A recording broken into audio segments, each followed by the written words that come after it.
Hare Krishna, Hare Ram, Ram Ram, Hare Hare, Hare Krishna, Hare Ram, Ram Ram, Hare Hare, Hare Krishna, Hare Ram, Ram Ram, Hare Hare, Hare Krishna, Hare Ram, Ram Ram, Hare Hare, Hare Krishna, Hare Ram, Ram Ram, Hare Hare, Hare Krishna, Hare Ram, Ram Ram, Hare Hare, Hare Krishna, Hare Ram, Ram Ram, Hare Hare, Hare Krishna, Hare Ram, Ram Ram, Hare Hare, Hare Krishna, Hare Ram, Ram Ram, Hare Hare, Hare Krishna, Hare Ram, Ram Ram, Hare Hare, Hare Krishna, Hare Ram, Ram Ram, Hare Hare, Hare Krishna, Hare Ram,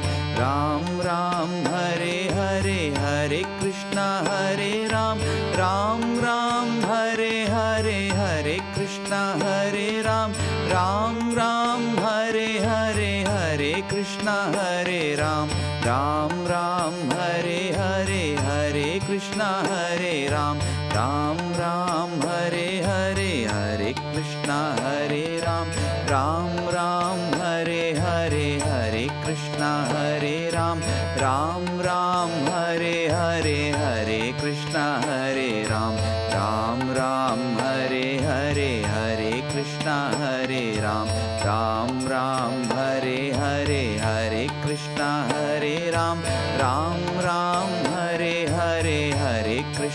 Hare Ram, Ram Ram, Hare Hare, Hare Krishna, Hare Ram, Ram Ram, Hare Hare, Hare Krishna, Hare Ram, Ram Ram, Hare Hare, Hare Krishna, Hare Ram, Ram Ram, Hare Hare, Hare Krishna, Hare Ram, Ram Ram, Hare Hare, Hare Krishna, Hare Ram, Ram Ram, Hare Hare, Hare Krishna, Hare Ram, Ram Ram, Hare Hare, Hare Krishna, Hare Ram, Ram Ram, Hare Hare, Hare Krishna, Hare Ram, Ram Ram, Hare Hare, Hare Krishna, Hare Ram, Ram Ram, Hare Hare, Hare Krishna, Hare Ram, Ram Ram, Hare Hare, Hare Krishna, Hare Ram, Ram Ram, Hare Hare, Hare Krishna, Hare Ram, Ram Ram, Hare Hare, Hare Krishna, Hare Ram, Ram Ram, Hare Hare, Hare Krishna, Hare Ram,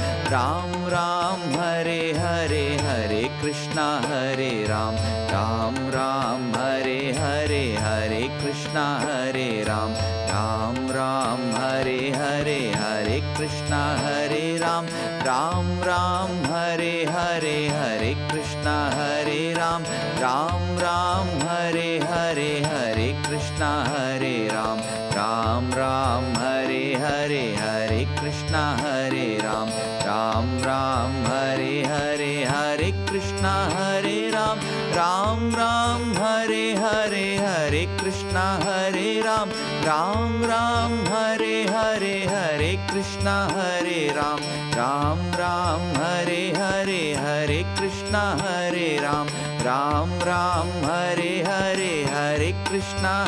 Ram, Ram Ram, Hare Hare, Hare Krishna, Hare Ram, Ram Ram, Hare Hare, Hare Krishna, Hare Ram, Ram Ram, Hare Hare, Hare Krishna, Hare Ram, Ram Ram, Hare Hare, Hare Krishna, Hare Ram, Ram Ram, Hare Hare, Hare Krishna, Hare Ram, Ram Ram, Hare Hare, Hare Krishna, Hare Ram, Ram Ram, Hare Hare, Hare Krishna, Hare Ram, Ram Ram, Hare Hare, Hare Krishna, Hare Ram, Ram Ram, Hare Hare, Hare Krishna, Hare Ram, Ram Ram, Hare Hare, Hare Krishna, Hare Ram, Ram Ram, Hare Hare, Hare Krishna, Hare Ram, Ram Ram, Hare Hare, Hare Krishna, Hare Ram, Ram Ram, Hare Hare, Hare Krishna, Hare Ram, Ram Ram, Hare Hare, Hare Krishna, Hare Ram, Ram Ram Hare Hare, Hare Krishna Hare Ram, Ram Ram Hare Hare, Hare Krishna Hare Ram, Ram Ram Hare Hare, Hare Krishna Hare Ram, Ram Ram Hare Hare, Hare Krishna Hare Ram, Ram Ram Hare Hare, Hare Krishna Hare Ram, Ram Ram Hare Hare, Hare Krishna Hare Ram, Ram Ram Hare Hare, Hare Krishna Hare Ram, Ram Ram Hare Hare, Hare Krishna Hare Ram, Ram Ram Hare Hare, Hare Krishna Hare Ram, Ram Ram Hare Hare, Hare Krishna Hare Ram. Hare Hare, Hare Krishna Hare Ram, Ram Ram Hare Hare, Hare Krishna Hare Ram, Ram Ram Hare Hare, Hare Krishna Hare Ram, Ram Ram Hare Hare, Hare Krishna Hare Ram, Ram Ram Hare Hare, Hare Krishna Hare Ram, Ram Ram Hare Hare, Hare Krishna Hare Ram, Ram Ram Hare Hare, Hare Krishna Hare Ram, Ram Ram Hare Hare, Hare Krishna Hare Ram, Ram Ram Hare Hare, Hare Krishna Hare Ram, Ram Ram Hare Hare, Hare Krishna Hare Ram, Ram Ram Hare Hare, Hare Krishna Hare Ram, Ram Ram Hare Hare, Hare Krishna Hare Ram, Ram Ram Hare Hare, Hare Krishna Hare Ram, Ram Ram Hare Hare, Hare Krishna Hare Ram, Ram Ram Hare Hare, Hare Krishna Hare Ram, Ram Ram Hare Hare, Hare Krishna Hare Ram, Ram Ram Hare Hare, Hare Krishna Hare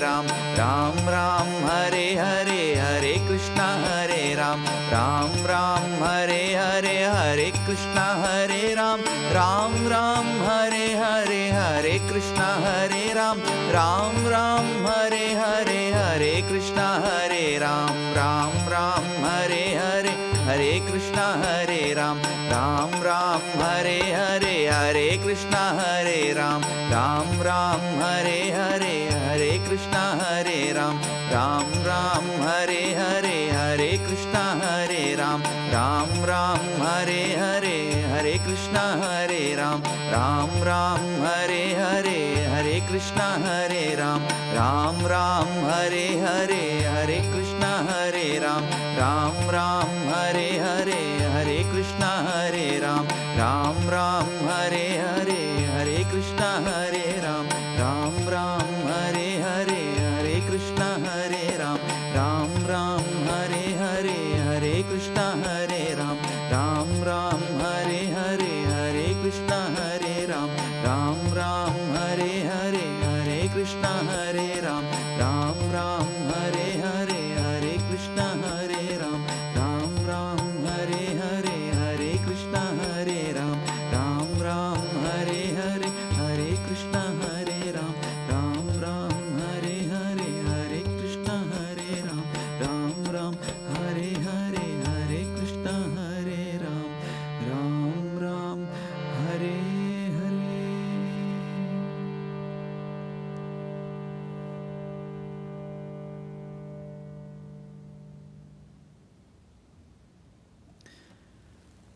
We will have a brief meditation before our closing.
Let us now have our closing prayer. Please fold your hands and pray with me.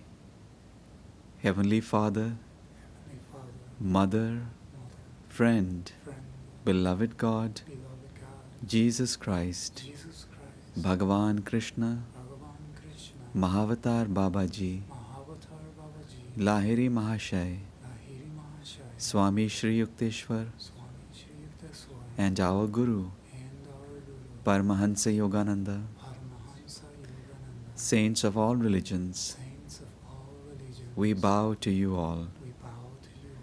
Beloved Bhagavan Shri Krishna, we are forever grateful for your divine example of balanced activity and meditation for God realization. Help us to follow faithfully in your footsteps, that we too may one day attain the highest goal of life, oneness with God. Om, peace, Shanti, Amen. May God and Gurus bless us all.